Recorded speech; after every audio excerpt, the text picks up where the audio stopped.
No one can whistle a symphony, it takes a whole orchestra to play it. In Africa, our ancestors are guided by the spirit of Ubuntu, a philosophy that says, I am because we are. It's more than just a saying. It was and still is a way of life. It teaches us that our humanity is bound together and that no one truly thrives unless we all do. Ubuntu reminds us to see ourselves in one another, to lead with compassion, to build together and not alone.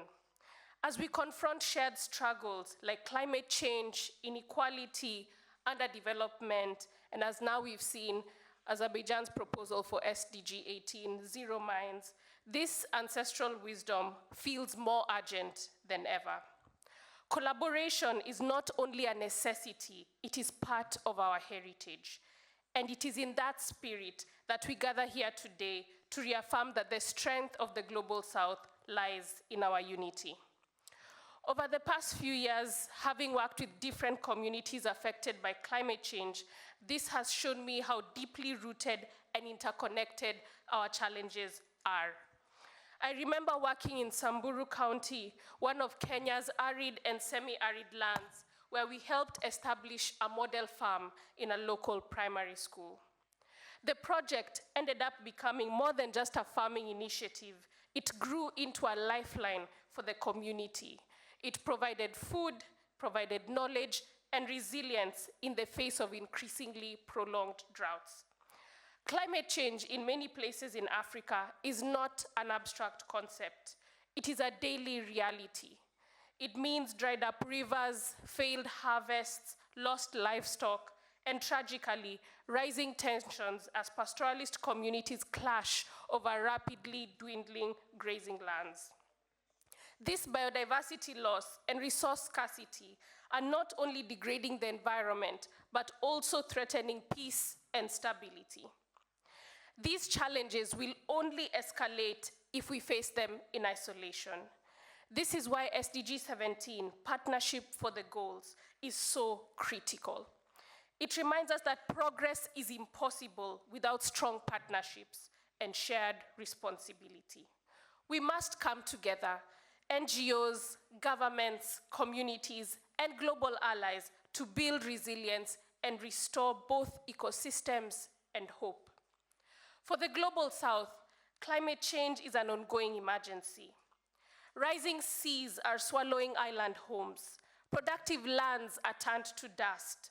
Floods and droughts upend livelihoods. We are bearing the heaviest burden of a crisis we barely contributed to. The injustice is clear, and so is the call to action. As Ngugi wa Thiong'o reminds us, there is no night so long that it does not end with dawn. But dawn doesn't come by chance. It comes through courage, unity, and deliberate action. We can no longer afford silence or fragmentation. We must rise as architects of resilience, innovating together, advocating together, and demanding a global response rooted in fairness. The future of our communities, our young people, and our planet depends on how we respond now. In this journey towards collective action, we are not walking alone. We are deeply grateful to Azerbaijan, a nation that consistently championed the cause of the Global South and built bridges of dialogue with the Global North. Through its leadership during the non-aligned movement and its inclusive agreement at COP29, Azerbaijan has modeled what true solidarity looks like.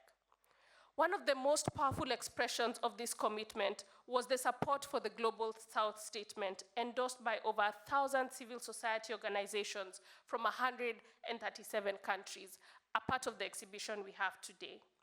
It's more than just a declaration, it's a unified call, echoing a shared vision for justice, equity, and global cooperation. Through this forum, and various other forums as these, climate partnerships, and cross-regional dialogue, Azerbaijan has created a space where us within the Global South can speak, not in fragments, but with one voice. This is the kind of leadership rooted in mutual respect and responsibility that will help to transform the Global South NGO Platform from vision to lasting impact. Now, as we prepare to formally launch the Global South NGO Platform, we stand at a turning point, one that will be remembered not just for the speeches given today, but for the action we will spark. We are reminded that history is not made by intention alone, but by action, collective, courageous, and coordinated. This platform is a symbol of our shared resolve, a vessel carrying the hope of millions depending on us across our continents. Let this be our moment of reckoning, our turning point, and may we leave this gathering not just inspired, but committed to collaborate, to stand together in solidarity, and to build a future where the Global South is no longer left behind, but leads from the front. The time is now, and the Global South will not be silent. We will lead. Thank you.